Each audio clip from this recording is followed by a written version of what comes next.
What's up, Digidestins? This is Kyle D, better known as RideMyAvatar, and today we're going to look at what I think is the worst set in game design for Digimon TCG, and that is BT-11. So let's talk about it, shall we?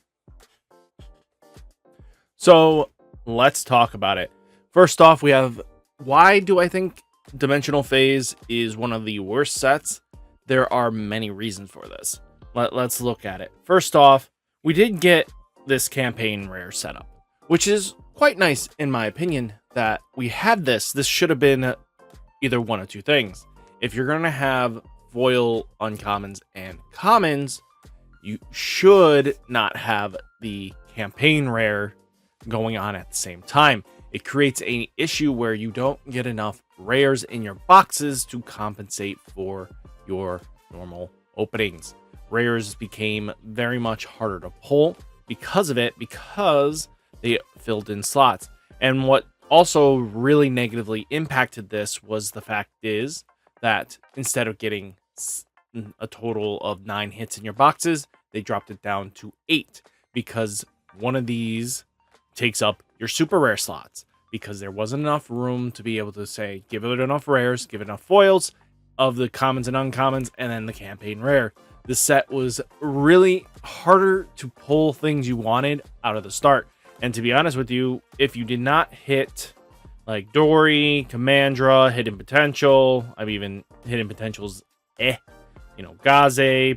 Eosmon, the rest are okay at best to pull, but I mean, you didn't really want them very often. These could have been just moved into the box topper category, similar to its predecessor. The ones with, the Phoenixmon, the Upamon, all the Terriermon alternate art campaign that they made into a box topper. There was no box topper in this set. Then, what's even harder was the Digimon illustration competition.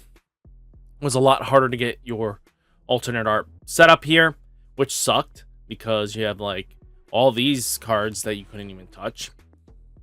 So why else was this pretty decently bad? Well, let's take a look at some metrics Digipanda posted, and this will tell you about here.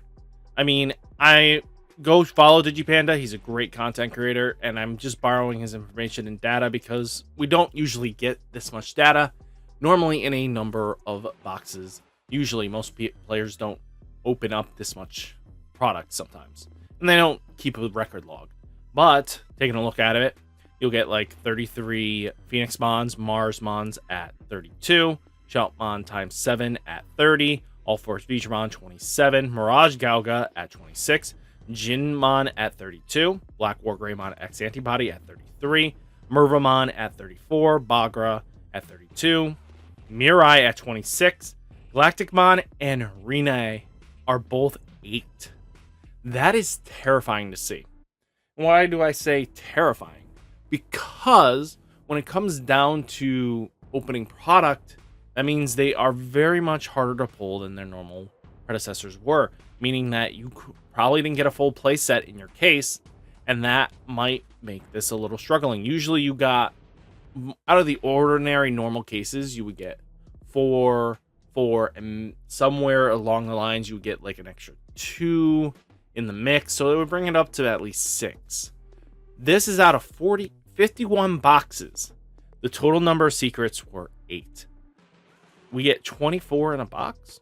So this dude opened at least 2 cases, and basically telling us that he was lucky to get all 4. I mean, let's take a look at the alternate art here. So at least they got, okay, that wasn't terrible. They got at least, so that means 5 plus, that's 12. This is, no, 13, and then 14. Okay, so that's not terrible. I mean, you get, nope, sorry, that's, yeah. So 14 and 15, that's not terrible. So that means of that, 24. So random variables could play into this, but that's okay-ish, actually. That's not terrible. So that means there's enough secrets to go around in a case. And that's just... I know there's other cases that I saw that players only got like 2 to 3 arenas, and then that was it. And then they only pulled, 6 galactics. And that really does skew some data here. So his cases were at least decent with the alternate art covering up where the secret wasn't getting as much. Okay. Then you had the campaign rares, which are taking up a lot of slots here. You had 16, 23, 14, 19, 23, 16, 22, Eosmon at 24, Dory at 21, Zephyrmon at 22. That's a lot for these campaign rares, especially since you get basically 4 per box. And that's a lot. I mean, that is taking up your rare slots. And then taking a look across the board, I mean, alternate art, Phoenixmon 3, Marsmon at 6, Shoutmon times 7 at 6, All Force Vidramon at 6, Mirage Galga at 5, Jinmon at 1. That's crazy to me that you only got 1 Jinmon. I would figure they would spam the boxes with more Jinmons, but for only 1? That's crazy. Black War Greymon X Antibody at 6, Lady Devi at 6, Murumon at 3, Bagra at 3, Akihiko at 3, Nikolai at 5, Taiga at 6, Yuya at Koga at 5, Mirai at 8, and then 0 of the big boys. Well, that's very interesting to see that, he's also saying overall box average value was about 82, but man, some cards are hard to pull. So that is understandable. Why are we taking a look at that? We're going to take a look at some of this as long as you pull like a Mirai, Rene, at least half your box's value is right there.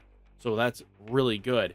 I mean, even taking a look at pulling alternate arts of Angelwolmon, Galacticmon, All Force, at least you're getting at least quarter of your money back. Galacticmon saw a giant spike up because why not? Even though surprisingly it was like $14, but now it's shot up.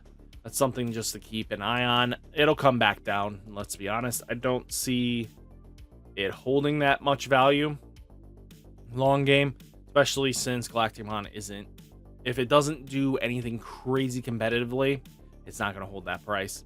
Mirai at least shot up too. She was like a $5 card on release, and now she's like a $10 card as well.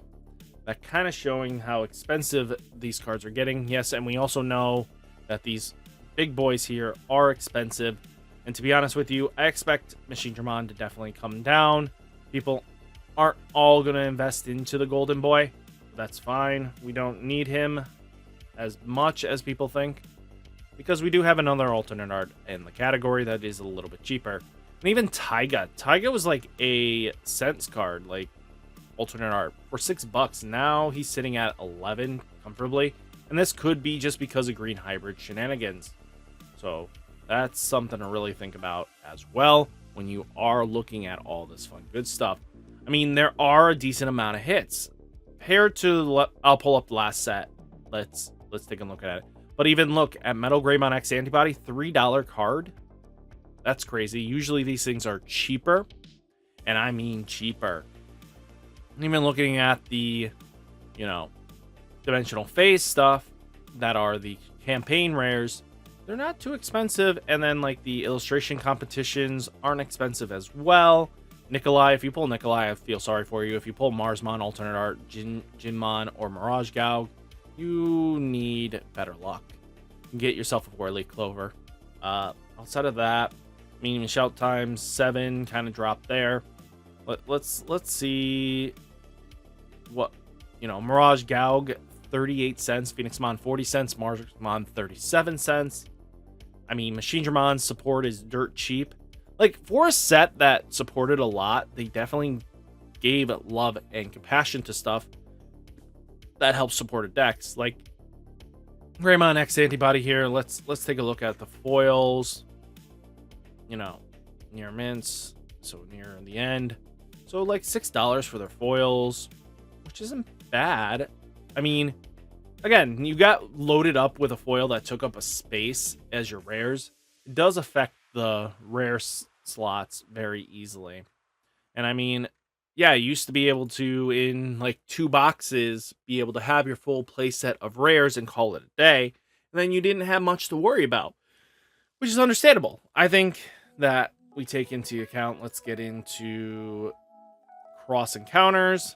Let's take a look at what your hits might have been. So let's see. Until recently, Kanos was not this expensive. Mervamon Alternate a little expensive there. I mean, Sparrowmon jumped up, but if you take a look at it, after that, it's like Jessamon GX Alternate, $18. Thisismon is about 10. Genkumon, about 16. Shoutmon times 5 is 13. Angoromon's 10. Dark Knightmon is 10. Their secret is 10 for the alternate art, by the way.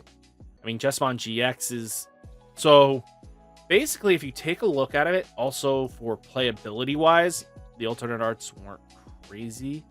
I mean, yes, you had, like, Metal Greymon, Omnimon X Antibody, Jessamon X Antibody, and Shoutmon times 5. At least these cards are a little more valued. You have Venusmons and Mervamons, but box toppers, at least the box topper tamers weren't bad in price. And they're still pretty relatively cheap. But taking a look at it, at the end of the day, this set didn't have as much crazy value in it as paired to the new set, but that's also, we're only in day 4 of the cards being released.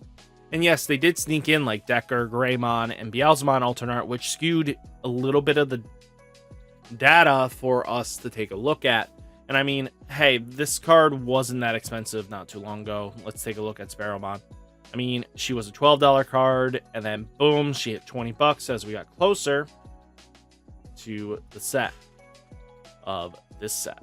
And then like Mervamon here, she was going down. She was like a $24 card, and then she shot right back up. People are excited to play the Merva loop. And, you know, that's always going to be on people's radars. But all in all, I think at the end of the day, Dimensional Phase really wasn't living up to what it could have been. I mean, let's take a cross encounter breakdown here. Look. You know, you got the box topper tamers. Then you had basically starter deck on the top. I hated that. And then you had Memorial Pack, which was the Biobox theme, which Metal Greymon, Memamon, Numamon, Devi, you know, all the good stuff there. I think that was very important. But I like the 3 card per pack. That should have been our campaign rare. For our box topper, would have been really nice for that. But we got that garbagey stuff. So that's just kind of what falls into that. I think that's really big in importance to understand, is that we did have a little rockier start on how we got our product. And that's a big thing, you know? I think once we get more into circulations and stuff like that, I think we'll be fine. But it's going to be a really rocky start, especially if they do this again. I don't think players want this. I mean, hey, what is your opinion on this? Do you guys like the ratios? Did you like the foil comments with the campaign rares? I think if you're going to do anything, do campaign rares for one set, and then do foil uncommons and commons on a different set. Don't do it together. I think that hurts the set in all entirety. I think there's just too much to pull at the same time. It just skews up rares and hurts them more. But that's just me. So guys, what did you think about it? Let me know down in the comments. I think for value of the set has great value. But for anybody that just wants to complete playsets, it takes a lot more product to do so. So guys, without further ado, hit that like button, hit that subscribe button, stay safe, stay healthy, and I'll catch you in the next one. Peace!